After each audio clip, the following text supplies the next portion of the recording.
If I should crawl to the polling stations, I'll get there. What independent Scotland?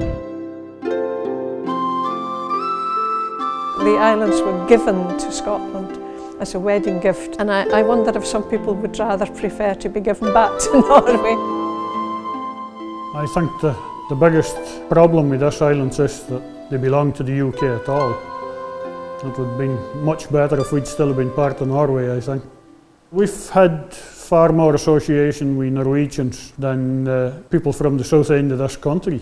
I would like to see more devolved governance for Shetland, but to separate Scotland from England in a country that's already struggling and with oil in decline now, I don't think it stands a chance.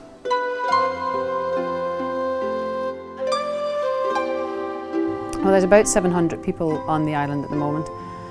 We used to have a population of about 1,200 at one stage.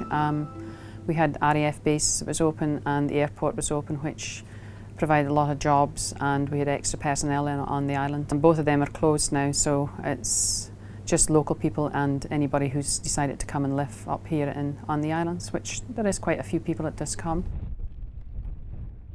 When I'm in Shetland, I class myself as a Shetlander, but because we've still got family down in England, Birmingham and Bristol, I would then count myself as British. If they asked me if I was Scottish, I would say, well, I'm not, I'm a Shetlander. I'm all for the Parliament getting more opportunities to do stuff within the government, but I don't want Scotland to become independent, because I think as a United Kingdom we're a better nation than if we're separate. I don't think we can do it. I don't think it's possible. And Shetland and Orkney will definitely be voting very much the other way. I would suspect Shetland, Orkney and the Western Isles are already meeting to look for new posts for the outer islands, and I think that would become a much louder call. Mr. Sam and his pals have this weird idea that if we become independent, we can do all these wonderful things. Well, they can't even run their own economy now. If they become independent, we say, all right, on your own.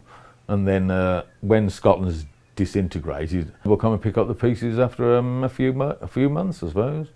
And they'll start, they want to come back, say they want to come back.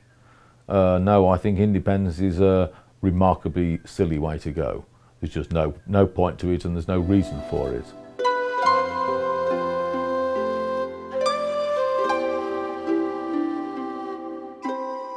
I hope Scotland gets independence.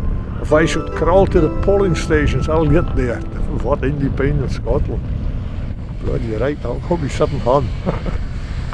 Oh, it's the best thing that ever happened.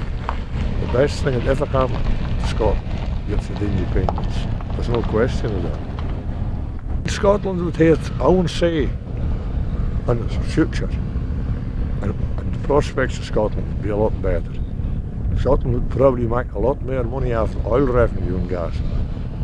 I think if you look at the position Shetland finds itself in, it's a small group of islands with a huge amount of wealth in the seas around it. And as such, it is in danger of being taken advantage of by whoever governs it. But what it sees in the arguments over independence are arguments in the far-flung areas like the southwest of Scotland that say that many of the additional costs associated with supporting the economy in the southwest can be effectively floated on a sea of oil coming from Shetland's waters. I don't think the people in Shetland particularly like that idea.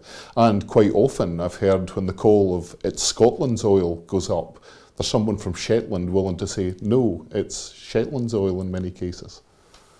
I mean, I've got an open mind about the referendum. I don't know that it would make a great deal of difference because we're that far from Holyrood, that far from Westminster. I don't know that it would make a great deal of difference either way. I think we'd still be banging on the table trying to get some money from either government. Very few Shetlanders see themselves as Scottish, unless of course England are playing football, then they're Scottish. But apart from that, then I think there's Shetlanders and then British. That's how most people see themselves. The islands were given to Scotland as a wedding gift many, many moons ago. And I wonder if some people would rather prefer to be given back to Norway rather than stay as part of the UK or Scotland.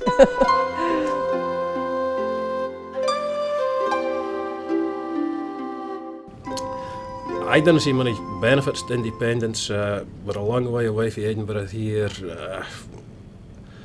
It's hard to say. I would see it as just being another level government bureaucracy, which we're not really needing, I think, personally.